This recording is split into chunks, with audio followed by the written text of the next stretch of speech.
Bismillahirrahmanirrahim.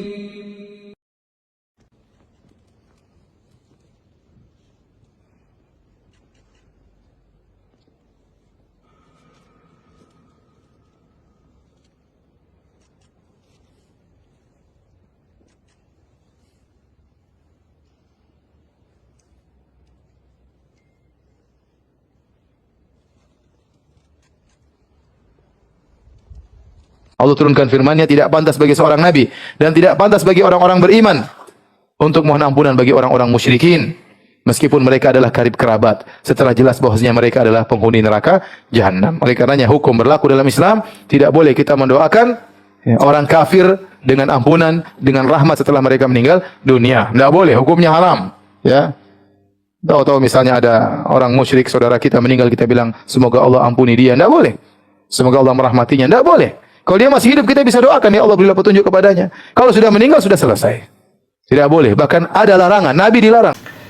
Alhamdulillah, wassalatu wassalamu ala rasulillah, amma ba'd. Segala puji hanya milik Allah subhanahu wa ta'ala, Rabb semesta alam.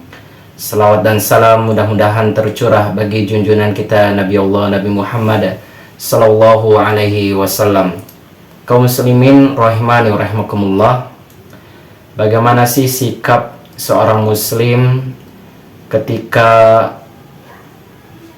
orang kafir atau non muslim itu meninggal? Lalu apakah diperbolehkan untuk mendoakannya atau mensalatinya? Kita ketahui bahwasanya perbedaan kita dengan mereka yaitu perbedaan seperti langit dan bumi. Ada video bahwasanya Presiden ke-7 yaitu Pak Joko Widodo, beliau mendatangi pemakaman atau proses pemakaman Paulus Fransiskus, ya, ketua atau tokoh dari Kristen dan sudah wafat, dan tersebar di berbagai media bahwasanya Pak Jokowi ini ketika di hadapan peti mayat Paus Fransiskus sedang mendoakan atau membaca sesuatu. Apakah beliau mendoakan Paus Fransiskus atau membaca Al-Fatihah? Bagaimana seorang muslim, atau bagaimanakah atau bolehkah seorang muslim mendoakan orang kafir yang sudah meninggal agar diampuni oleh Allah Subhanahu wa taala atau agar masuk surga? Apakah diperbolehkan? Pak Jokowi datang ke sana sebagai undangan tamu negara yang tentunya, dan sah-sah saja beliau datang ke sana untuk mendatangi sebagai tamu negara, dan ini toleransi, ya. Tetapi yang menjadi catatan yaitu ketika Pak Jokowi, ya, di hadapan peti Paus Fransiskus ini kelihatan bahwa Pak Jokowi membaca sesuatu, apakah surat Al-Fatihah atau mendoakan misalnya Allah maghfir lahu. Apakah diperbolehkan bagi seorang muslim mendoakan yaitu tokoh orang kafir agar diampuni oleh Allah Subhanahu wa taala?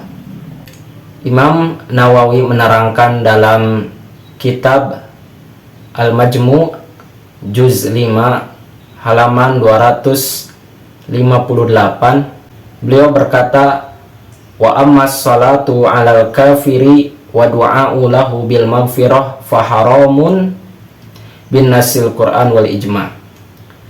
Dan adapun mensolati orang kafir dan mendoakan agar mendapatkan rahmat, maka hal tersebut adalah keharaman bagi seorang muslim mendoakan orang kafir.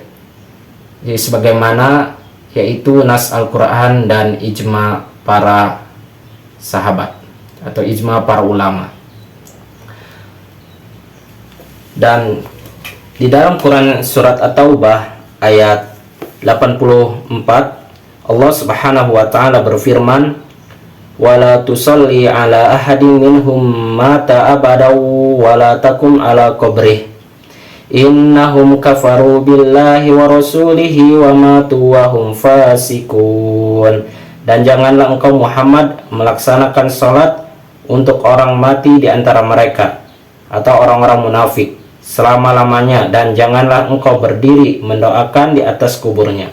Sesungguhnya mereka ingkar kepada Allah dan Rasulnya, dan mereka mati dalam keadaan fasik.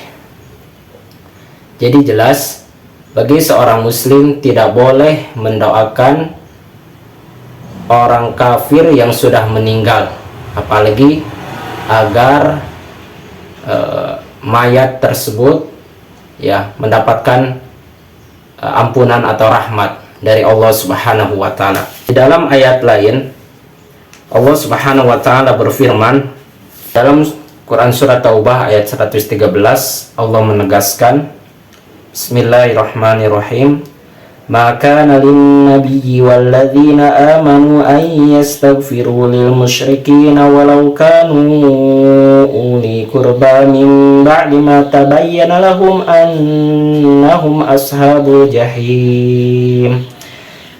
Tidak pantas bagi Nabi dan orang-orang yang beriman memohonkan ampunan kepada Allah bagi orang-orang musyrik, sekalipun orang tersebut kaum kerabatnya, setelah jelas bagi mereka bahwa orang-orang musyrik itu penghuni neraka jahanam. Jadi sudah jelas mendoakan orang kafir yang sudah meninggal, apalagi mendoakannya agar mendapatkan rahmat dari Allah Subhanahu wa taala adalah sesuatu hal keharaman, sebagaimana firman Allah di dalam Quran surat Taubah ayat 84 dan 113, bahwa orang kafir dan orang musyrik akan masuk neraka dan kekal selamanya, sebagaimana firman Allah di dalam Quran surat Al-Bayyinah ayat 6, "Innal ladzina kafaru min ahlil kitabi wal musyrikina fi nari jahannam khalidina fiha ulaika hum syarrul bariyah." Sesungguhnya orang kafir dari ahli kitab dan orang musyrik akan masuk neraka dan mereka akan kekal selamanya, dan itulah seburuk-buruk makhluk.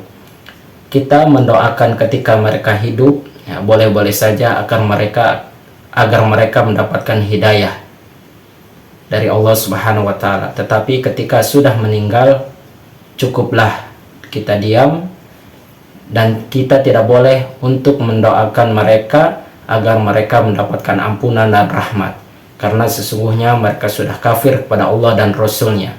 Tempat neraka yang pantas bagi mereka, karena mereka telah mendustakan Allah Subhanahu wa taala dan telah mendustakan Rasulullah Shallallahu alaihi wasallam. Ya, toleransi cukup bagi kita ketika mereka masih hidup, mendoakan agar mereka mendapatkan hidayah. Tetapi ketika mereka sudah wafat, berlepas tanganlah kita dari mereka, karena sesungguhnya orang-orang kafir adalah musuh bagi Allah dan Rasulnya. Barakallahu fikum. Ayah saya meninggal dalam keadaan kafir, Ustaz, bisa saya doakan nggak? Nggak bisa, udah nggak bisa. Kalau meninggal udah nggak bisa. Memang begitu hukumnya. Sering ada yang tanya gitu. Saya Katolik, Ustaz, kemudian saya sekarang masuk Islam, ayah saya sudah meninggal, saya doakan boleh nggak? Nggak bisa memang kalau sudah meninggal. Allah bilang kalau meninggal dalam keadaan kafir, kemudian mereka mati dalam keadaan kafir, maka sekali-kali Allah tidak akan memberi ampunan pada mereka. Biar kita mohon ampun 1 juta kali, nggak bisa. Selama hidup ya doakan supaya dapat hidayah, kita berbakti segala macam. Tapi kalau sudah mati nggak bisa. Makanya ini dijadikan sebagai sebuah prinsip. Selama masih ada kerabat kita belum masuk Islam, doakan, usahakan sampai dakwah padanya.